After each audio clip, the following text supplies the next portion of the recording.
A few years back, Prince Andrew did an interview following, shall we say, certain accusations leveled at him. This interview turned out so badly for him that there was even a movie made about it. But interestingly, Andrew himself and the people around him actually thought the interview went well in its immediate aftermath. So too, I am sure Kevin Feige and his cronies at Marvel thought a lengthy sit-down with friendly press like Variety went well. As we are about to see though, it did not.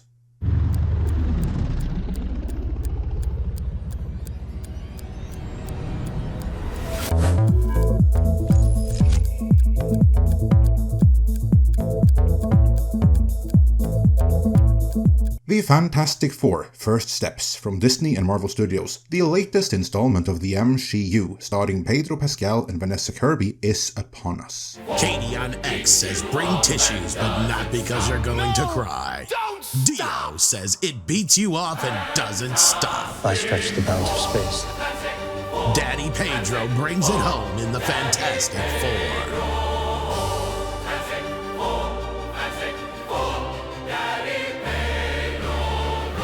Which means it's time for more puff pieces, aimed at seeding a whole slew of other write-ups and even videos such as this one. Only we're going to point out how Feige actually tells on himself, confirming what we have been reporting for years, and how it's high time for him to move on. Because contrary to what Feige would like to have us all believe, he is not the secret behind the MCU's early success, but he very much so is the architect behind its current predicament. The Variety write-up, titled Kevin Feige on Marvel Studios' Future, focusing on lower budgets, less TV and more Robert Downey Jr. Look at Superman, it's clearly not superhero fatigue. Wow, what a title. Yet it makes clear already in the intro that Feige has some explaining to do, because while Variety won't admit it, everyone knows the MCU has gone to hell in a handbasket, and Feige has to get both the Hollywood trade and the audience excited for the next 7 years of planned storytelling. So he began by acknowledging, we produced 50 hours of stories between 2007 and 2019. But in the 6 years since Avengers Endgame concluded the Infinity Saga, we've had well over 100 hours of stories in half the time. That's too much. In fact, including animation, Marvel's multiverse saga spans 127 hours of content. I can already see where this is going, setting up the often repeated and acceptable excuse that the only problems the MCU have comes from that they produced too much content in too short a time. After Endgame, Feige said the company entered into a period of experimentation and evolution of the kind of movies it was making, leading to projects like Eternals and Shang-Chi and the Legend of the Ten Rings. I always thought if you take success and don't experiment with it and don't risk with it, then it's not worth it, he said, which is a really stupid thing to say, you ask me. And he conveniently neglected to mention that what they were experimenting with was going all in on DEI all the time, at the expense of storytelling. I so wish the trades would ever push him on this. They won't though, that's what we're here for, and why you should smash that like. Subscribe if you haven't done so already, and check out our coverage going back years, which has been, and continues to be, vindicated, for we were right all along. Getting back to the piece though, Feige continues with the accepted truth that the media has been parroting for years at Disney's own insistence. Here it comes. What we also ended up focusing on because of Disney Plus was expansion. And it's that expansion that I think led people to say, it used to be fun, but now do I have to know everything about all of these? Of course. While it's true that they made too much homework, the real problem that isn't mentioned is that that homework was almost exclusively DEI-driven homework, pushing divisive messaging that the majority of audiences around the world find repugnant. Feige continues, consequently, he believes the well-documented problems Marvel's been facing over the last few years stem from an overabundance of supply, not a sudden drop in demand. "Look at Superman," he said of the hit film, which opened to $125 million domestically and has grossed $470 million globally to date. It's clearly not superhero fatigue, right? Indeed, the director of Superman had something to say about that himself. I don't believe in superhero fatigue. I think there's, mediocre movie fatigue. And if the only thing that we have to offer is one character showing up and seeing two characters together that we've never seen on screen before, that was really exciting when it first happened. Nobody cares anymore. This concept of superhero fatigue in one way is real because there have been a lot of superhero movies that maybe haven't been up to what they should have been or what the audience wanted. Feige, however, continues making excuses. For the first time ever, quantity trumped quality. We spent 12 years working on the Infinity Saga, saying that's never going to happen to us. We always had more characters than we could possibly make, because we weren't going to make a movie a month. Suddenly, there's a mandate to make more. And we go, well, we do have more. Which is true, the Marvel Universe has thousands upon thousands of characters, and they chose to focus on the absolute shittest, most DEI-driven ones for their Disney Plus expansion. And what he doesn't mention is that mandate came straight from Bob Iger personally, and Bob Iger alone.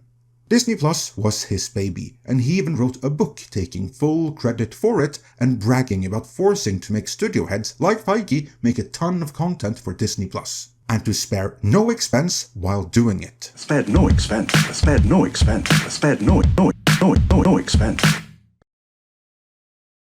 Too bad that the content that Feige chose to make was DEI-driven garbage that no one in the audience wanted. The write-up continues. Starting in 2023, audiences began to sour on Marvel's content on the big and small screen. Here I'd like to clarify that no, audiences started souring on the MCU long before 2023. 2023 is when they already had soured so much and were so burned by the divisive propaganda the MCU had become that they gave up hope that things would be better and stopped showing up. That's what happened in 2023. In other words, 2023 doesn't mark when the souring started. It marks when it was too late, because the damage was already done. Do you agree with that assessment? If so, take a second to pound that like, if you haven't done so already. Feige then confirmed what we already know, that the current batch of Avengers movies will soft reboot the entire multiverse, and there will be fewer and less interconnected productions going forward, with the piece saying, while Marvel's feature output is slowing down to at most 3 films a year, a pace the MCU first reached in 2017, its TV output is cooling off even further, with often just a single live-action show per year.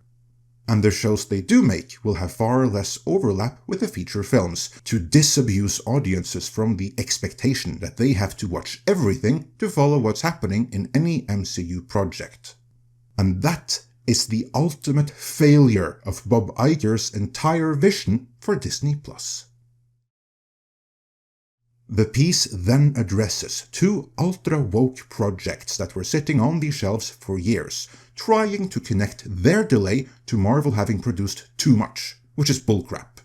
That reduction also meant that 2 of Marvel TV's projects were held for over a year after they'd been completed. Ironheart with Dominic Thorne, which concluded in early July, and Wonder Man with Yahya Abdul-Mateen, which premieres in December. It's something Feige is not keen to repeat. And that, I think, is 100% serious, although for different reasons than what Variety would have us believe. I submit that Ironheart damaged the MCU, just like Secret Invasion and Echo did before it, and Wonder Man will do the same. The problem wasn't that they sat on the shelf, but that they weren't scrapped altogether, which is what they should have been. Over at DC, David Zaslav scrapped Batgirl while it was being filmed, thereby killing the DCU. And he cancelled the J.J. Abrams-produced Black Superman movie by Ta-Nehisi Coates for being too woke. And because he did that, DC still has a fighting chance. Does Marvel? Or did its forced and completely and utterly inorganic diversity kill it for good? That's what the article broaches next, writing, since the massive success of 2018's Black Panther, Marvel has made a concerted effort to produce projects centered around women, people of color, and LGBTQIAP+ characters. Those titles include, and then they proceed to list pretty much every title the MCU has released since, before concluding, with Marvel's decision to dramatically reduce its output. It's been unclear what kind of future many of these characters even have in the MCU, if any at all. Pressed on this question, Feige appeared unconcerned. Marvel represents the world outside your window, he said. This statement is only partially true if you live in certain postcodes in LA, New York, or Portland.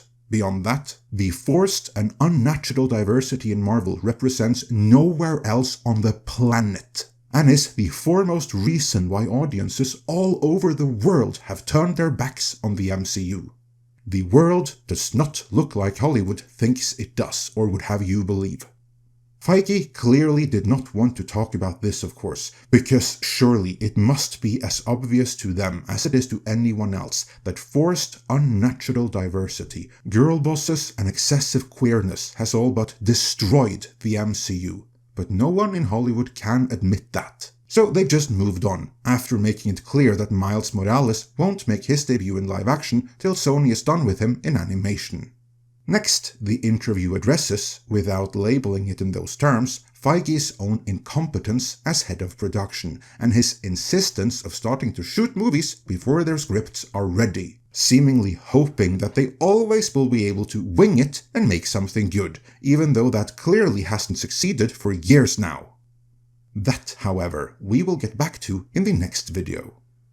To increase the chance of you seeing it, please like this video, subscribe to the channel and indicate you want notifications on all videos, and finally, let me know your thoughts on all of this in the comments.